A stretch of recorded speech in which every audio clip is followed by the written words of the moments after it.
Di suatu siang yang panas, ada seorang anak bernama Hyunsuk yang sedang kegerahan. Hyunsuk pergi membeli es. Setelah itu, Hyunsuk menaruh es tersebut pada sebuah gelas. Tidak lama kemudian, Hyunsuk diajak ibunya ke pasar. Setelah cukup lama Hyunsuk di pasar, akhirnya dia dan ibunya pulang. Sesampainya Hyunsuk dan ibunya di rumah, es yang sebelumnya ia taruh di dalam gelas kini sudah berubah menjadi air. Hyunsuk pun kaget melihatnya. Ia berpikir jika kakaknya Mino menukar es yang ia beli dengan air.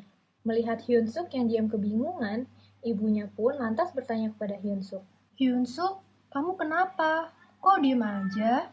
Hyunsuk pun berkata, "Kenapa es yang aku simpan di dalam gelas menghilang? Apa kakak Mino yang menukarnya dengan air?" Mendengar perkataan Hyunsuk yang mencurigai kakaknya, sontak ibu pun tertawa.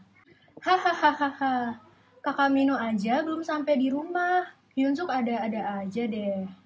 Hyunsuk pun masih tidak puas dengan jawaban ibunya, dan menginginkan jawaban mengapa es yang ia beli sebelum berangkat ke pasar tadi bisa berubah menjadi air.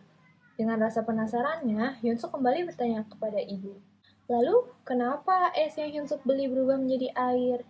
Dengan tersenyum, ibu pun menjelaskan mengapa es yang Hyunsuk beli berubah menjadi air, agar anak bungsunya yang sedang kebingungan itu mengerti.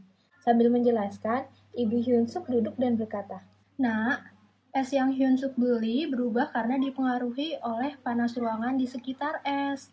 Sehingga es yang tadinya berwujud benda padat mencair menjadi air dan bukan Kak Mino yang menukarnya.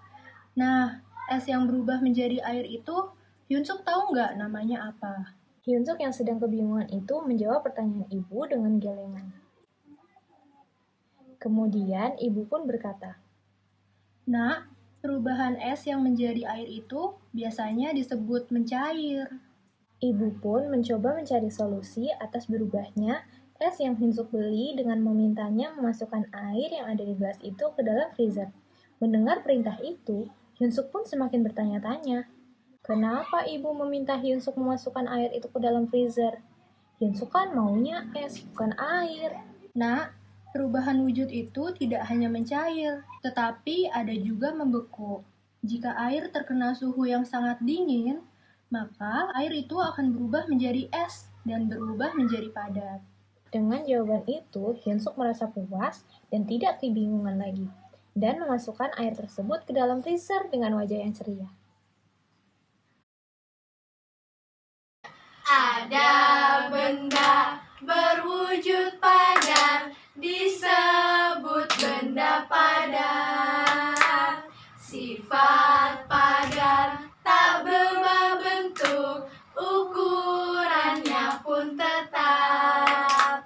Contohnya pensil, meja, buku, kulkas, lemari, dan tas. Jangan lupa itu semua ciri khas benda padat.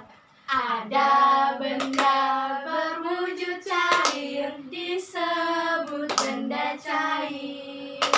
Sifat cair berubah-ubah sesuai dengan tempatnya. Ukurannya tetap tak berubah. Contoh minyak, sirup, dan susu. Jangan lupa itu semua ciri khas benda cair. Nama kegiatan Finding the Toy, rentang usia 5-6 tahun. Tujuan pembelajaran, pertama, siswa dapat melatih motorik halus. Kedua, siswa dapat mengetahui benda padat dan benda cair. Ketiga, siswa dapat membedakan antara benda padat dan benda cair. Keempat, siswa dapat menemukan berbagai cara pemecahan masalah yang diberikan. Penjelasan, guru memberikan pemahaman dasar tentang sifat dan perubahan wujud benda padat dan cair. Kemudian, kegiatan pendekatan pembelajaran dilakukan secara discovery learning. Lalu, guru dapat memberikan pertanyaan terbuka yang memancing rasa ingin tahu siswa, dan guru menjawab sambil mengajukan kembali pertanyaan kepada siswa yang dapat membangun critical thinking dan kemampuan problem solving bersama pada anak. Setelah itu, guru dan siswa dapat mempersiapkan alat dan bahan bersama untuk digunakan anak dalam pengenalan konsep sifat dan perubahan wujud benda padat dan cair. Alat dan bahan digunakan anak untuk mencari tahu apa saja hal yang dapat dilakukan untuk mengambil mainan yang terdapat dalam bongkahan es yang padat, seperti berusaha untuk dicairkan atau mencoba untuk menghancurkan bongkahan es dengan pukulan-pukulan ringan. Hal ini dilakukan untuk menambah pengetahuan dan pengalaman baru bagi anak, karena dengan ini, anak dapat langsung mengetahui cara apa saja yang bisa dilakukan untuk mengambil mainan yang terdapat dalam es tersebut. Kemudian, anak dapat menyimpulkan apa hasil yang didapat dari temuan mereka, dan guru merangkum setiap hasil temuan yang sudah anak dapatkan dalam pemecahan masalah untuk mengambil mainan dari bongkahan es tersebut hingga menghasilkan sebuah konsep untuk pengetahuan dan pengalaman baru bagi anak. Pertama, siapkan wadah yang dapat dimasukkan ke dalam lemari es. Kedua, masukkan mainan yang tahan air. Lalu, yang ketiga, berikan air. Yang keempat, pastikan tutup rapat wadah. Kemudian, yang terakhir, masukkan ke dalam lemari es dan tunggu sampai beku.